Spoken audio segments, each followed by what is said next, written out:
আসসালামু আলাইকুম। আমি ডক্টর রুকসানা পারভীন, একজন গাইনোকোলজিক্যাল অনকোলজিস্ট। আপনাদের সামনে আজ এসেছি আমি মেয়েদের কিছু ক্যান্সার সম্পর্কে আপনাদের সাথে কিছু তথ্য শেয়ার করতে।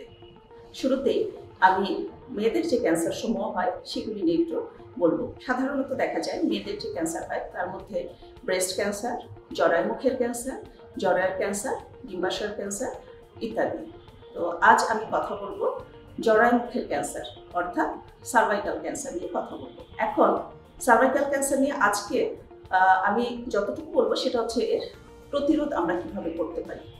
ধারাবাহিকভাবে হয়তো আরেকদিন আমি এর চিকিৎসা এগুলি সম্পর্কে বলবো। তো জরায়ু মুখের ক্যান্সার মূলত একটি ভাইরাস দিয়ে হয়। ভাইরাসটির নাম হচ্ছে HPV ভাইরাস অর্থাৎ হিউম্যান প্যাপিলোমা ভাইরাস। যেমন ডেঙ্গু জ্বর অথবা অন্যান্য যে জ্বরগুলি হয় সাধারণত আমরা দেখি ভাইরাল ফিভারগুলি বিভিন্ন ভাইরাস দেওয়া হয়। জরায়ু মুখের ক্যান্সারও কিন্তু একটি ভাইরাস দেওয়া হয়। এই যে ভাইরাসগুলি দ্বারা মেয়েরা কখন আক্রান্ত হয়? সাধারণত মেয়েরা বিয়ের পরে এই ভাইরাস দ্বারা আক্রান্ত হয় অথবা কোনো শারীরিক সম্পর্কের পরে। এখন দেখা যায় যে অধিকাংশ মেয়েদেরই কিন্তু বিয়ের পরে এই ভাইরাস দ্বারা আক্রান্ত হয়, কিন্তু সবার কিন্তু ক্যান্সার হচ্ছে না। কারণ দেখা যায় যে এমনিতেই আমাদের যে শরীরের যে প্রতিরোধ ক্ষমতাগুলি আছে সেটা দিয়ে এই ভাইরাসগুলি আবার নির্মূল হয়ে যায়। কিন্তু কারো কারো ক্ষেত্রে দেখা যায় 2 বছর বা ততোধিক সময় যদি এই ভাইরাসগুলি জরায়ুর মুখে থেকে যায় তখন সেটা কিন্তু এখানে ইনফেকশন করতে থাকে, আস্তে আস্তে সেগুলি ক্যান্সারের দিকে নিয়ে যায়। এখন কাদের এই ভাইরাস হওয়ার প্রবণতাগুলি বেশি? সেগুলির কিছু রিস্ক ফ্যাক্টর আছে।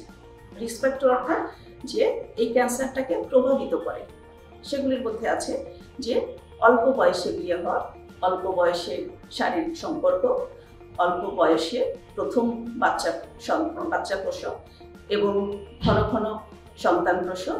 এছাড়া যেগুলি আছে যে অধিক বিবাহ বা একাধিক সম্পর্ক, সেই বিষয়গুলি কিন্তু এগুলিকে আমরা বলি রিস্ক ফ্যাক্টর। এছাড়া আছে যে ওসিপিটি আমরা পিল খায় মেয়েরা, সেটাও কিন্তু একটা রিস্ক ফ্যাক্টর। তো দেখা যায় যে এই যাদের এই রিস্ক ফ্যাক্টরগুলি থাকে তাদের ক্ষেত্রে ক্যান্সার হওয়ার প্রবণতাটা অনেক বেশি থাকে। এখন আসি যে এই যে আমরা বলছি যে আজকে আমরা প্রতিরোধ নিয়ে কথা বলবো। সবচেয়ে এটা সুখেরই বলবো আমি যে অন্যান্য যে ক্যান্সারগুলি আছে যেমন ব্রেস্ট ক্যান্সার, জরায়ুর ক্যান্সার, ডিম্বাশয়ের ক্যান্সার, এগুলি কিন্তু প্রতিরোধ করার তেমন কোনো কিন্তু উপায় কিন্তু তেমন একটা নেই, যেটা কিন্তু জরায়ুর মুখের ক্যান্সারের ক্ষেত্রে আছে। সুতরাং আসুন আমরা ক্যান্সার সম্পর্কে জানি।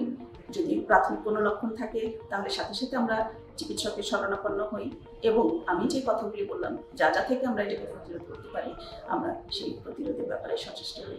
ধন্যবাদ সবাইকে। স্বাস্থ্য সেবায় আমরা অবিচল।